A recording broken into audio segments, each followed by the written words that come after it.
भौतिक भूगोल का एक टॉपिक बहुत ही महत्वपूर्ण है जो कि आपकी परीक्षा के दृष्टिकोण से हमेशा परीक्षा में पूछा जाता है और यह टॉपिक है पृथ्वी की आंतरिक संरचना से।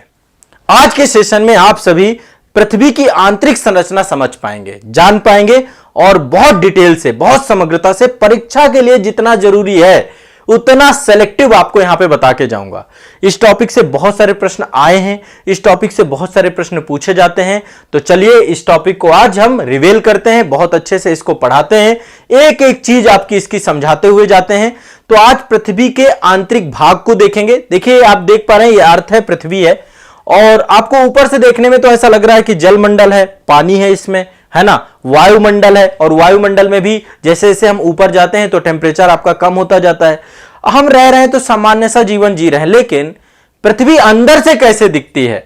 पृथ्वी अंदर से आप देखेंगे तो पृथ्वी के अंदर आग ही आग है। गर्म गैस का गोला थी ये पहले, जब शुरुआत में थी, जब वायुमंडल का विकास हुआ धीरे धीरे धीरे लाखों वर्षों के परिणाम से आज जो है इसमें जल है, जीवन है और एक तरीके से गॉडीलॉक्स जोन में है जहां पर जीवन की संभावना है। तो पृथ्वी में जो जीवन की उत्पत्ति हुई है, लेकिन इसके जब अंदर में जाएंगे आप तो आप पाएंगे, देखिए ये ऊपर का क्षेत्र है जहां पे हम रहते हैं, ये पृथ्वी का अर्थ का जलमंडल है, जैवमंडल है, स्थल मंडल है ना, जहां पे हम रहते हैं। अब यदि हम पृथ्वी के अंदर जाना चाहें, आप देखिए ये है अर्थ, ये इसका बाहरी हिस्सा है, ये इसका बाहरी हिस्सा है। अब ये अंदर का हिस्सा है, आप देखिए अंदर के हिस्से में आग ही आग है। तो आज अंदर के हिस्से की कहानी पढ़ाने जा रहा हूं आपको, कोर के बारे में बताने जा रहा हूं, पृथ्वी के क्रस्ट, मेंटल और कोर, भूपर्पटी, मेंटल और कोर, तीनों के बारे में जानने का प्रयास करेंगे। कुछ इंपॉर्टेंट और बहुत ही शानदार, ये आप देख रहे हैं, ये वाली इमेज से आपको और स्पष्ट हो रहा होगा, ये पृथ्वी की सबसे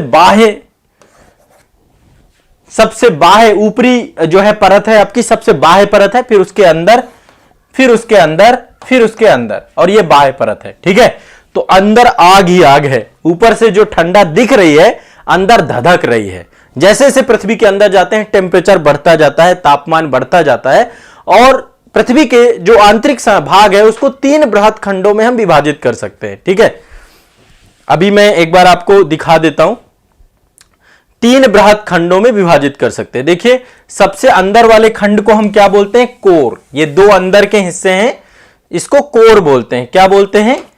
कोर या क्रोड। ठीक है, कोर।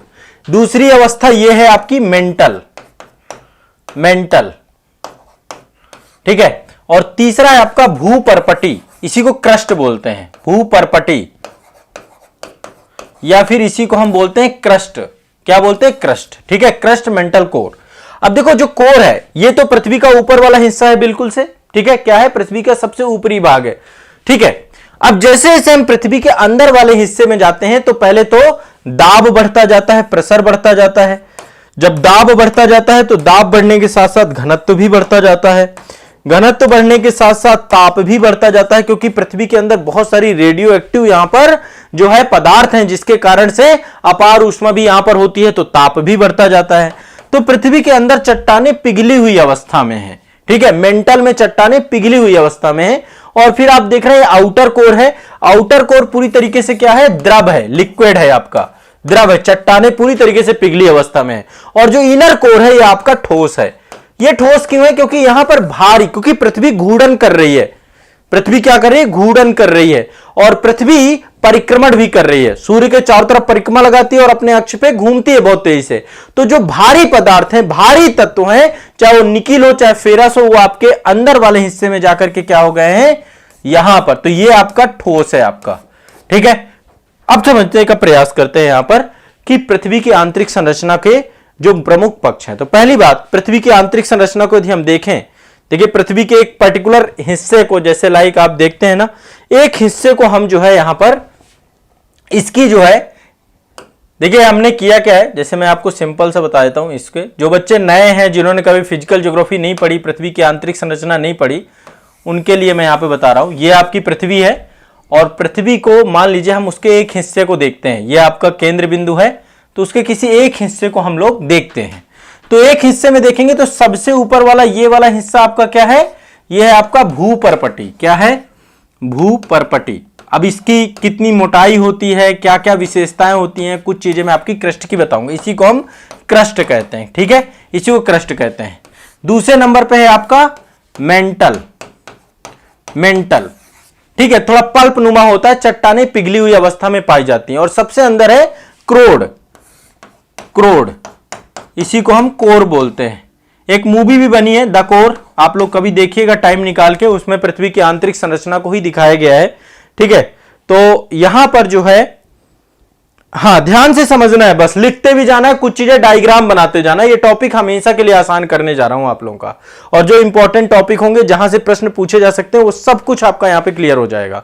तो 3 भागों में, जैसे जैसे हम नीचे जाते हैं 3 भागों में इसकी संरचना को बांटते हैं। सबसे ऊपर भूपर्पटी, ठीक है, जहां पे हम रहते हैं, क्रस्ट बोलते हैं, फिर मेंटल है, फिर कोर है, ठीक है। अब चलिए इसको लेकर के जो प्रश्न बन सकते हैं उनको समझने का प्रयास करते हैं। यहां पे देखिए, ये आप देख रहे हैं, ये भूपर्पटी वाला हिस्सा है, क्रस्ट वाला हिस्सा है, ठीक है, ये आप देख पा रहे हैं क्रस्ट वाला हिस्सा है, इसी को लिथोस्फेयर बोलते हैं। ऊपरी अपर जो क्रस्ट है आपकी, ठीक है, ये आप देखिए यहां पे, ये जो सबसे ऊपर वाला ये वाली परत देख रहे हैं, ये वाली परत, इसमें आपका स्थल मंडल भी है, जल मंडल भी है। आमतौर पे देखें प्लेट विवर्तन के सिद्धांत के हिसाब से प्लेटें हैं, टोटल 7 बड़ी प्लेटें हैं और बहुत सारी छोटी छोटी प्लेटें भी हैं आपकी। तो यहां पे आप देखिए, ये आपका ऊपर जो है इसको बोलते हैं लिथोस्फेयर, ठीक है, लिथोस्फेयर। ये क्रस्ट है, इसी को अपर क्रस्ट भी कहते हैं। ये क्या है आपकी अपर क्रस्ट, सबसे ज्यादा ये अपर क्रस्ट है आपकी, ये अपर क्रस्ट।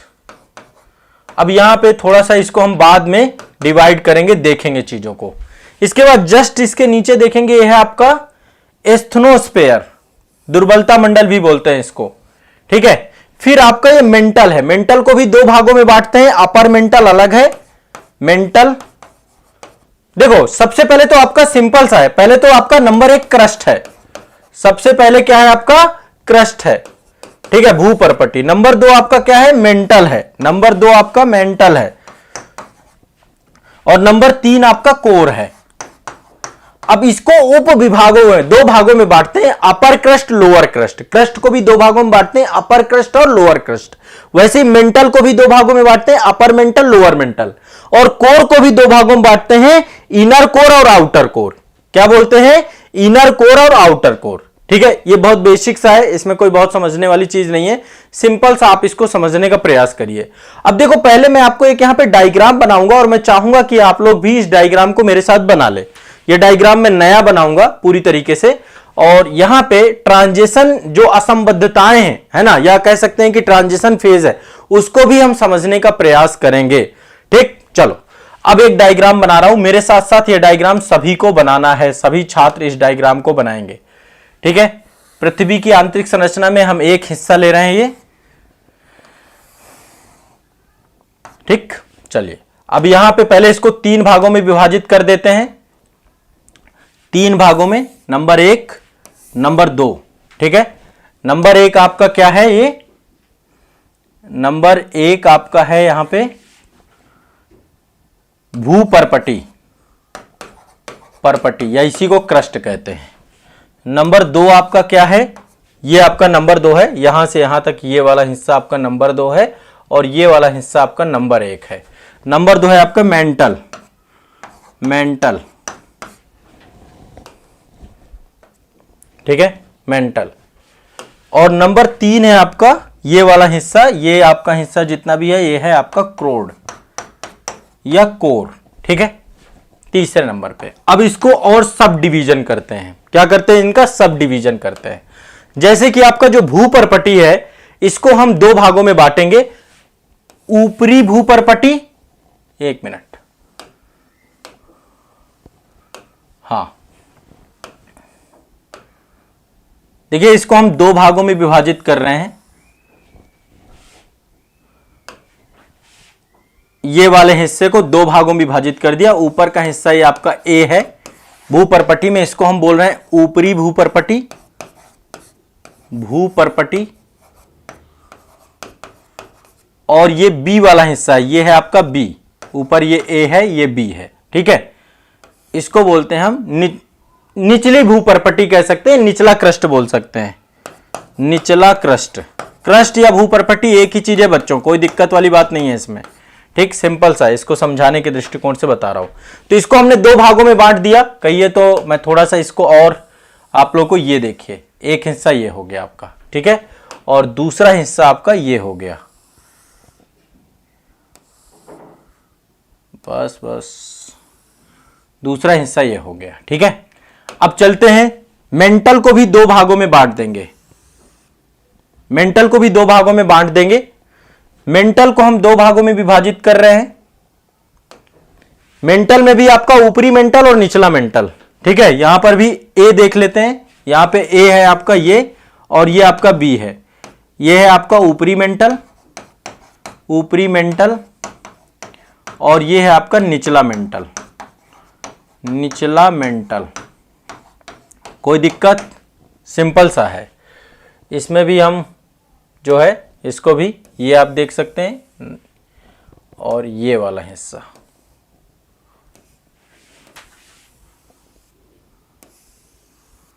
ठीक है।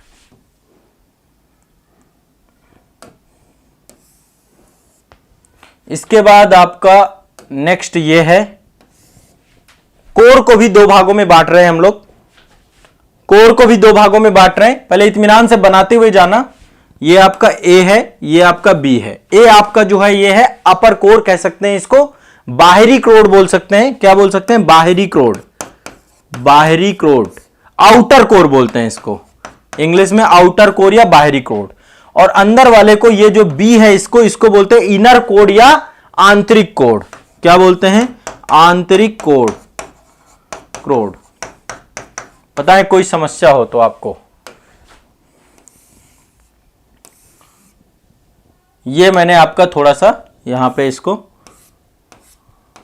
बताए। अब यहां पे एक चीज ध्यान रखिएगा, यहां पे आप देख रहे हैं ट्रांजिशन फेज है आपके, ये आप देखिए यहां पे ये ट्रांजिशन फेज है आपका एक, जो अपर को अपर ऊपरी भूपर्पटी को या अपर क्रस्ट को लोअर क्रस्ट से क्या करते हैं, ये पृथक करते हैं। यहां पे देखिए एक ट्रांजिशन फेज है जो कि अपर मेंटल को लोअर मेंटल से अलग करता है, ऊपरी मेंटल को निचले मेंटल से अलग करता है। यहां पर भी देखिए एक ट्रांजिशन जगह है, ट्रांजिशन संक्रमण क्षेत्र है आपका, जो कि आउटर कोर को इनर कोर से अलग करता है। इन सबके अपने नाम हैं, एक बार इन सबके नाम आप लोग देख लीजिए, ठीक है। सभी लोग एक एक बार इनके नाम देख लिए। देखिए, जो ऊपरी भूपर्पटी को निचली भूपर्पटी से अलग करता है, इसको बोलते हैं कोनार्ड असंबद्धता। क्या बोलते हैं, कोनार्ड असंबद्धता। सबको रटना है आज, ये सबको रटना है, सब लोग रटेंगे। कोनार्ड असंबद्धता, कोनार्ड असंबद्धता, बद्धता, क्या बोलते हैं इसको, कोनार्ड असंबद्धता, ठीक है। जो ऊपरी मंडल, ऊपरी क्रस्ट को निचले क्रस्ट से अलग करे, उसे कोनार्ड असंबद्धता कहते हैं, ठीक है। अब दूसरा, यहां पे एक चीज और देख पा रहे होंगे, यहां पे एक चीज और यहां पे हम देख लेते हैं। यहां पे देखिए क्रस्ट को भी मेंटल से अलग करने वाली एक असंबद्धता है। यहां पे ऊपर यहां तक देखिए, यहां तक तो आपका क्रस्ट है, यहां तक, और इसके बाद मेंटल चालू हो जाता है। तो क्रस्ट को मेंटल से अलग करने वाली भी असंबद्धता है, डिसकंटिन्यूटी है, जो आपका क्रस्ट को मेंटल से अलग करती है। इसको हम क्या बोलते हैं, इसको बोलते हैं मोहो असंबद्धता। क्या बोलते हैं इसको हम, इसका नाम है मोहो असंबद्धता। तो दूसरी आपकी मोहो असंबद्धता, असंबद्धता। आप खुद सोचिए ना, ऊपर क्रस्ट है ना, क्रस्ट को मेंटल से अलग करने वाली जो असंबद्धता है उसको हम बोलते हैं मोहो असंबद्धता, या एक तरीके से संक्रमण क्षेत्र है आपका ये, जहां से आपका क्रस्ट खत्म होता है और क्या चालू होता है, मेंटल चालू होता है, ठीक है। दूसरा ये ध्यान रखना है। अब इसके बाद यहां पे आप देख पा रहे हैं ये वाला हिस्सा, ये अपर मेंटल को लोअर मेंटल से अलग करता है। क्या करता है, अपर मेंटल को लोअर मेंटल से अलग करता है। इसको बोलते हैं रेपेटी असंबद्धता, रेपेटी असंबद्धता। ये आपका यहां पे रेपेटी असंबद्धता, क्या बोलते हैं इसको, रेपेटी असंबद्धता। तो जो अपर मेंटल को लोअर मेंटल से अलग करे उसका नाम है रेपेटी असंबद्धता, ठीक है। अब इसके बाद तीसरा आप देखते हैं, यहां पे मेंटल को कोर को अलग कर रहा है, ठीक है। मेंटल और कोर के बीच में भी एक डिसकंटिन्यूटी है। यहां पे देखिए मेंटल और कोर के बीच में ये डिसकंटिन्यूटी है आपकी। समझ पा रहे हैं? इसमें कोई दिक्कत तो नहीं, कोई डाउट तो नहीं है? ठीक है, इसको हम क्या बोलते हैं? इसको बोलते हैं गुटेनबर्ग, गुटेनबर्ग असंबद्धता। इसको क्या बोलते हैं हम? गुटेनबर्ग, गुटेनबर्ग असंबद्धता, गुटेनबर्ग असंबद्धता। ये आमतौर पे चीजें याद नहीं होती हैं, आज याद कर लेना है। इसके बाद ये देख रहे हैं अपर कोर को आउटर कोर को इनर कोर से अलग करने वाली जो असंबद्धता है, इसको हम क्या बोलते हैं?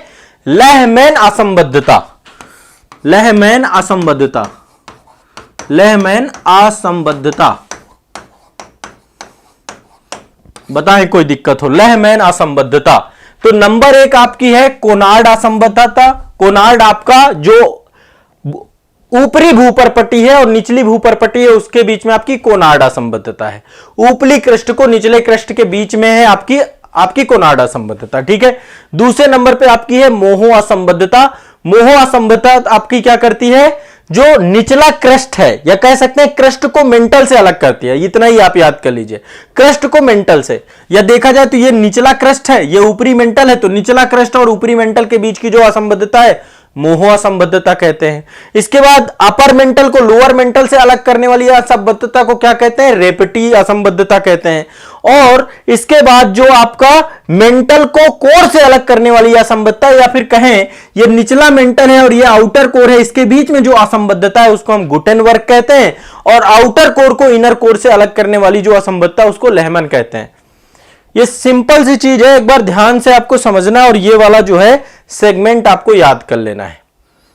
सभी लोग एक बार मुझे बताएं, क्या आप लोगों को ये बात समझ में आ रही है?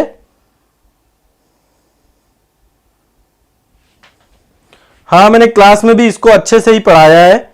अब यहां पे एक बार जो है आप एक बार इसको क्या करें? रिवाइज कर ले। ये एक तरीके से रिवीजन क्लास के तौर पे भी आपको रखना है और साथ में आपकी जीएस को बूस्ट कर दिया जाएगा। जीएस को आपको याद कर लेना है। ठीक है, तो अपने आप में बहुत ही शानदार है। ठीक है, ध्यान रखना है। तो ये आपको पहले तो मैंने आपको ये बता दिया, एक फॉर्मेट ये है। ये चीजें आमतौर पे याद नहीं होती हैं, आप लोग इसको बना लीजिएगा। तो एक तो आपको ये याद करना है क्रस्ट मेंटल कोर, फिर क्रस्ट मेंटल कोर को भी 2 भागों में बांट दिया, ऊपरी क्रस्ट और निचली क्रस्ट। ऊपरी और निचली क्रस्ट के बीच में जो डिसकंटिन्यूटी है, असंबद्धता, उसको कोनार्ड असंबद्धता कहते हैं। फिर इसके बाद क्रस्ट के बाद मेंटल, तो मेंटल और क्रस्ट के बीच की असंबद्धता को मोहो असंबद्धता कहते हैं। फिर इसके बाद अपर मेंटल और लोअर मेंटल, इनके बीच की असंबद्धता को रेपेटी कहते हैं। फिर मेंटल और कोर के बीच की असंबद्धता को गुटेनबर्ग कहते हैं। फिर आउटर कोर और इनर कोर के बीच की असंबद्धता को लेहमैन कहते हैं। बहुत नॉर्मल चीज है, रट गया होगा मुझे जहां तक लगता है। अब एक एक करके देखते हैं। पहले देखते हैं भूपरपट्टी के बारे में। जो आपका ये ऊपरी वाली भूपरपट्टी है क्रस्ट। देखिए, क्रस्ट का जो औसत घनत्व होता है, जो अपर क्रस्ट है आपका, आमतौर पे देखा जाए तो इसका जो औसत घनत्व होता है वो होता है 2.8। ठीक है, और जो निचला क्रस्ट है, जब अपर क्रस्ट के का औसत घनत्व 2.8 होता है, निचले क्रस्ट का जो आपका औसत घनत्व वो 3 होता है, 3.0। जैसे जैसे हम नीचे जाएंगे आपका घनत्व बढ़ता जाएगा। क्या बढ़ता जाएगा? घनत्व बढ़ते जाएगा। क्यों बढ़ता जाएगा? क्योंकि दबाव बढ़ता जाता है, दाब बढ़ता जाता है, प्रेशर बढ़ता जाता है। तो जैसे जैसे प्रेशर बढ़ेगा वैसे वैसे घनत्व भी आपका क्या होता जाएगा? घनत्व भी बढ़ता जाएगा। किसी भी पदार्थ का जब उसमें दबाव लगाते हैं, दाब लगाते हैं, तो घनत्व बढ़ता है। ठीक है, तो ये ध्यान रखिएगा। एक चीज तो आपको ये याद रखना है कि जो आपका भूपरपट्टी है इसका घनत्व कितना है? 2.8, और ये निचले क्रस्ट में लगातार बढ़ती जाती है, क्योंकि घनत्व में यह अंतर दबाव के कारण आ जाता है। दबाव बढ़ता है तो घनत्व बढ़ता है। जैसे जैसे हम नीचे जाएंगे ये बढ़ने लग जाएगा। ठीक है, दूसरी बात, अपर क्रस्ट और निचले क्रस्ट के बीच में कौन सी डिसकंटिन्यूटी है, कौन सी असंबद्धता है? कोनार्ड असंबद्धता। ये बहुत सिंपल से ध्यान में रखना है। जो भूपरपट्टी आपकी क्रस्ट है, इसका निर्माण हुआ है सिलिका और एल्युमिनियम से। किससे? सिलिका और एल्युमिनियम से। इसलिए इसको सियाल भी कहा जाता है, सियाल भी कहा जाता है। यहां पर सिलिका और एल्युमिनियम सबसे ज्यादा है। क्या है? सिलिका और एल्युमिनियम। क्या है? सिलिका और एल्युमिनियम। एक चीज और ध्यान रखिएगा, जो क्रस्ट का महाद्वीपीय भाग है, जहां पे महाद्वीप हैं आपके, है ना, महाद्वीप जहां पर हैं, उनकी जो है वहां पर आपकी क्रस्ट की मोटाई कितनी होती है? 30 किलोमीटर। ठीक है, मैं एक बार इस मानचित्र से आपको दिखा देता हूं। देखिए यहां पर देखिए क्रस्ट को यहां पे देखेंगे। क्रस्ट, एक बार ये वाला मानचित्र बहुत इत्मीनान से देखिएगा। ठीक है, ये क्रस्ट है आपकी, और यहां पे आप पाएंगे ठीक है, यहां पे आप पाएंगे ये ऊपर वाला जितना भी हिस्सा ये आपका क्रस्ट है। ठीक है, एक मिनट, हाँ ये देखिए आप, तो यहां पर देखिए ये वाला हिस्सा, ये हिस्सा यहां पे तो देखिए ये ज्यादा, क्योंकि स्थल भाग में क्या है, उच्चावच बहुत ज्यादा है, समुद्र तल से ऊंचे भी होते हैं। तो जो आपका स्थल भाग है, स्थल भाग की जो क्रस्ट है, महाद्वीपीय भाग की जो क्रस्ट है, वो लगभग 30 किलोमीटर की उसकी मोटाई होती है। कितनी होती है? 30 किलोमीटर मोटाई होती है। कितनी होती है? 30 किलोमीटर, ठीक है, मोटाई होती है। और जो आपका महासागरीय क्रस्ट है, आपकी महासागरीय भूपरपट्टी है, जहां पे महासागर हैं, उसकी बात करें तो वो आपकी टोटल 5 किलोमीटर होती है। तो क्रस्ट की मोटाई महासागर में कम होती है और स्थल भाग में ज्यादा होती है। सिंपल सी बात यह है। अब देखो, जो महाद्वीपीय क्रस्ट है ये आपकी हल्की होती है, क्योंकि ग्रेनाइट की परत होती है। किससे बनती है ये? महाद्वीपीय क्रस्ट आपकी ग्रेनाइट की चट्टानें होती हैं, ग्रेनाइट से बनती है, ग्रेनाइट से। और वही जो महासागरीय क्रस्ट है ये आपकी बेसाल्टिक होती है, बेसाल्टिक चट्टानों से बनती है। ठीक है, तो इसका घनत्व तो ज्यादा होता है इसकी तुलना में, इसीलिए ये हल्की होती हैं, ऊपर आ जाती है, और ये नीचे होती है। महासागरीय जो आपकी प्लेट होती है वो काफी भारी होती हैं। हमेशा महासागरीय प्लेट ही सबडक्ट होती है, नीचे जाती है। महाद्वीपीय प्लेट आपकी सबडक्ट नहीं होती कभी भी।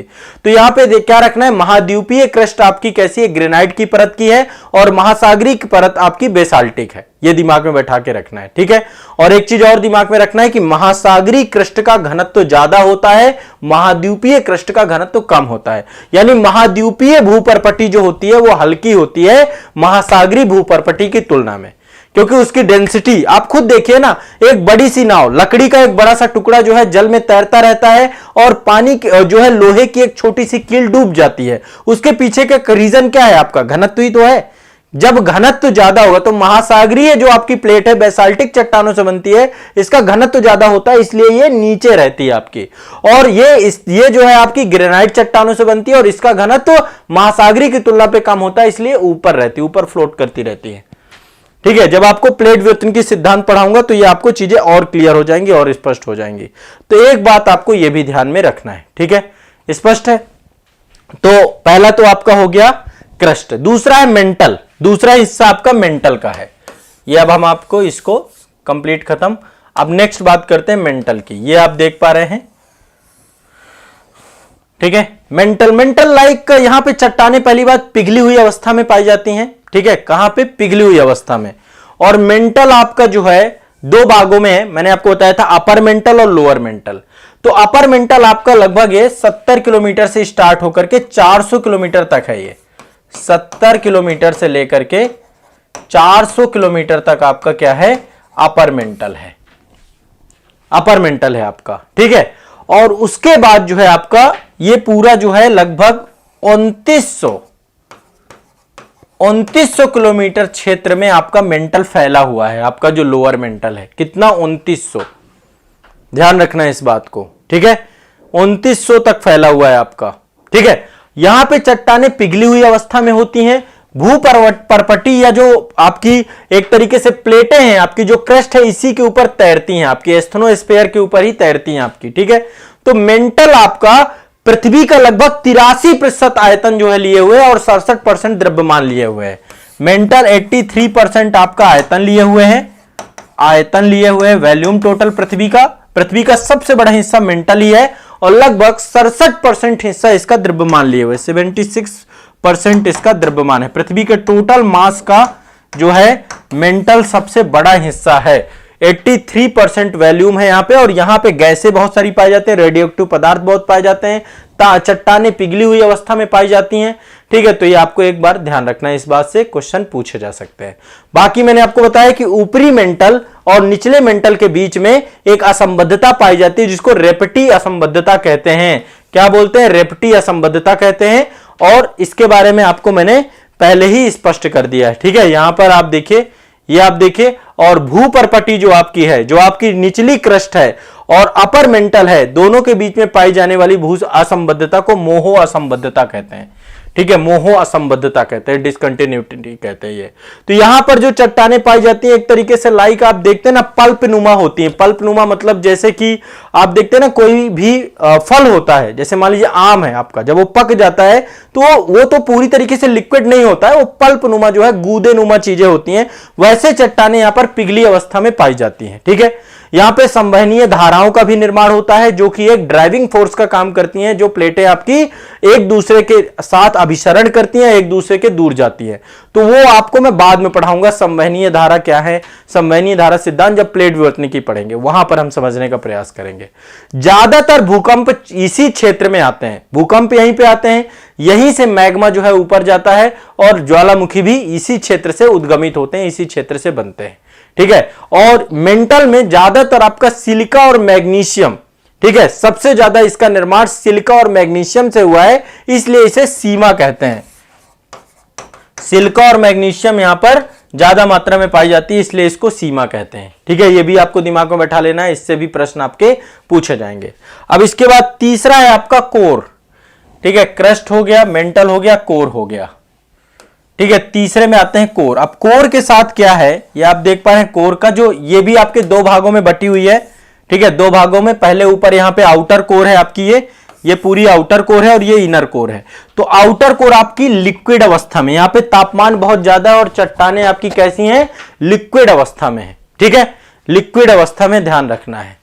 तो ये भी दो भागों में बांटते हैं। देखो 2900 किलोमीटर तक तो आपका मेंटल ही है, तो 2900 किलोमीटर से लेकर के 5155 किलोमीटर तक आपका आउटर कोर है। 5155 किलोमीटर तक, 5155 किलोमीटर तक आपका आउटर कोर है। क्या है आपका आउटर कोर? ठीक है, आउटर कोर है आपका। और 5155 से लेकर के 6371 किलोमीटर तक, ये टोटल आपका पृथ्वी का 6378 किलोमीटर, ये पृथ्वी का बिल्कुल सेंट्रल पॉइंट है आपका। पृथ्वी की टोटल गहराई आप देखें तो ये है आपका बिल्कुल लास्ट पॉइंट है आपका 6378 किलोमीटर। ठीक है, ये आपको दो भागों में बांटते हैं। आपका इनर कोर है और ये पूरी तरीके से सॉलिड है। क्या है आपका? पूरी तरीके से सॉलिड है, पूरी तरीके से सॉलिड है। बाकी असंबद्धता मैंने बताई है कि इनर कोर और आउटर कोर जो है दोनों ये लेहमन असंबद्धता से अलग होते हैं। यहां पे आपका लेहमन डिसकंटिन्यूटी है। और मेंटल और कोर जो है आपस में गुटेनबर्ग असंबद्धता से अलग होते हैं। तो ये देखिए पूरी की पूरी आपको आउटर कोर और इनर कोर के बारे में। अब यहां पे एक चीज ध्यान रखिएगा, सबसे पहले जो मेंटल और कोर के बीच में असंबद्धता है गुटेनबर्ग बोलते हैं उसको। ठीक है, और टोटल गहराई गुटेनबर्ग से लेकर के टोटल ये आपका 6378 किलोमीटर तक आपका टोटल कोर पाया जाता है। दो भागों में विभाजित करते हैं। आउटर कोर आपका 2900 से लेकर के 5155 तक है आपका। ठीक है, और इसके बाद आपका 5155 से लेकर 6378 तक आपका ये इनर कोर है। इनर कोर आपका ठोस अवस्था में है, सॉलिड अवस्था में है पूरी तरीके से। ठीक है, सॉलिड अवस्था में, और ये अंदर बहुत तेजी से राउंड कर रहा है, घूम रहा है। इस कारण से पृथ्वी में एक ये मैग्नेट की तरह व्यवहार कर रही है। यहां पे ज्यादातर आपका निकिल और फेरस है। क्या है आपका? निकिल और फेरस, निफे बोलते हैं इसलिए इसको। इनर कोर में भारी धातुएं हैं। क्या है? भारी धातुएं। ये भी दिमाग में ध्यान में रखिएगा आप, यहां पे भारी धातुएं। और पृथ्वी के टोटल आयतन का 16% और द्रव्यमान का 32% द्रव्यमान यहीं पर है आपका इनर कोर पे। पृथ्वी का मास कितना है इसमें? 32% मास है टोटल। और यदि हम आयतन की बात करें तो टोटल 16%। तो आप देखिए, वैसे तो ये काफी बड़ा हिस्सा आपका मेंटल का ही है, लेकिन आप देखेंगे तो कोर में भी बहुत ज्यादा मास होता है। 32% मास यहां पे है। और इसका निर्माण जो है निकिल और लोहा, यहां पे लोहा पाया जाता है और निकिल, भारी पर धातुएं, इस कारण से इसको निफे कहा जाता है। क्या बोला जाता है? निफे। तो सबसे ऊपर जो है आपका जो है, सबसे ऊपर जो आपका क्रस्ट है, क्रस्ट को सियाल कहा जाता है, सिलिका प्लस एल्युमिनियम। सीमा कहा जाता है आपका ये मेंटल वाला हिस्सा, यहां पे सिलिका और मैग्नीशियम, और आपका निफे आपका निकिल और फेरस यहां पे इनर कोर पे पाए जाते हैं, तो इसको निफे कहा जाता है। ये आपको एक ध्यान रखना है। ठीक है, अब एक क्वेश्चन और पूछा जाता है कि संपूर्ण पृथ्वी में कौन कौन से तत्व पाए जाते हैं, कौन कौन सी धातुएं सबसे ज्यादा पाई जाती हैं पूरी पृथ्वी में। संपूर्ण पृथ्वी में कौन कौन सी धातुएं पाई जाती हैं, ये आपको रटना है। संपूर्ण पृथ्वी में कौन कौन सी धातुएं पाई जाती है? तो सबसे पहली बात, नंबर 1 सबसे ज्यादा पाया जाता है लोहा। क्या पाया जाता है? लोहा। टोटल 35% लोहा है पूरी पृथ्वी में। कितना है? 35%। दूसरे नंबर पे है ऑक्सीजन। ऑक्सीजन 30% आपका ऑक्सीजन है। तीसरे नंबर पे है आपका सिलिका। यह ध्यान रखना है, सिलिका, सिलिका या सिलिकॉन। नंबर 3 है आपका सिलिकॉन। सिलिकॉन है आपका 15%। ठीक है। और सिलिकॉन के बाद है मैग्नीशियम और फिर है निकेल। मैग्नीशियम और फिर है आपका 5वें नंबर में निकेल। तो ये सबसे ज्यादा पाई जाने वाली धातुओं का क्रम है। मैग्नीशियम 13% पाया जाता है और निकेल जो है आपका 2.4% है। तो ये पूरे पृथ्वी का क्या है? एक आपका जो है क्रम है कि कौन कितनी पाई जाती हैं। अब देखिए एक क्वेश्चन और पूछता है कि चलिए ये तो हो गया संपूर्ण पृथ्वी में, क्रस्ट में कौन से तत्व पाए जाते हैं सबसे ज्यादा? क्रस्ट में, भूपरपटी में, क्रस्ट में सबसे ज्यादा भूपरपटी में पाई जा रही है। तो पूरी पृथ्वी का है ना, इसमें आपका क्रस्ट भी है, मेंटल भी है, कोर है, सबको जोड़ के रखते हैं। अब क्रस्ट में पाई जाने वाली सबसे नंबर 1 है ऑक्सीजन। ऑक्सीजन सबसे ज्यादा पाई जाती है क्रस्ट में और यह है आपकी 46% के आसपास। कितनी है? 46.8, लगभग 47% है आपकी ऑक्सीजन। नंबर 2 पे है सिलिकॉन। नंबर 2 पे है आपका सिलिकॉन, भूपरपटी में पाया जाने वाला सिलिकॉन आपका है 27.7%। ये लिस्ट बना लेना आप। तीसरे नंबर पे एल्युमिनियम। तीसरे नंबर पे आपका एल्युमिनियम। एल्युमिनियम पाया जाता है 8.1%। 8.1%। इसके बाद है आपका लोहा क्रस्ट में। समझिए पृथ्वी के, एक मिनट,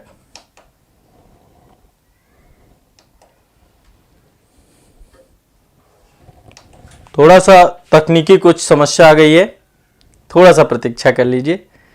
समझ में आ रहा है आप लोगों को? सभी को समझ में आ रहा है कि नहीं आ रहा है? बताओ। अभी स्टार्ट हो रहा है।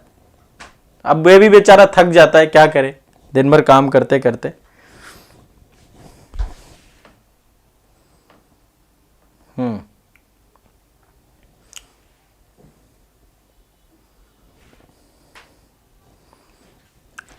समझ में आ रहा है आप लोग?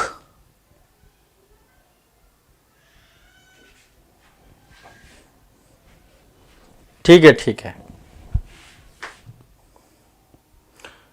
बिल्कुल रट लेना। देखो ये टॉपिक से क्वेश्चन पूछता है, इसलिए मैं इतना जोर दे रहा हूं, इसलिए मैं इस टॉपिक को आपका पूरा ये है कि आप लोगों को समझ में आ जाए चीजें। हाँ, तो यहां पे हम एक क्रम देख रहे थे। ये आपका नंबर 1 ऑक्सीजन है, नंबर 2 है सिलिकॉन, नंबर 3 में एल्युमिनियम और नंबर 4 जो आपका है जो पृथ्वी में पाए जाने वाला है वो है लोहा। नंबर 4 है लोहा।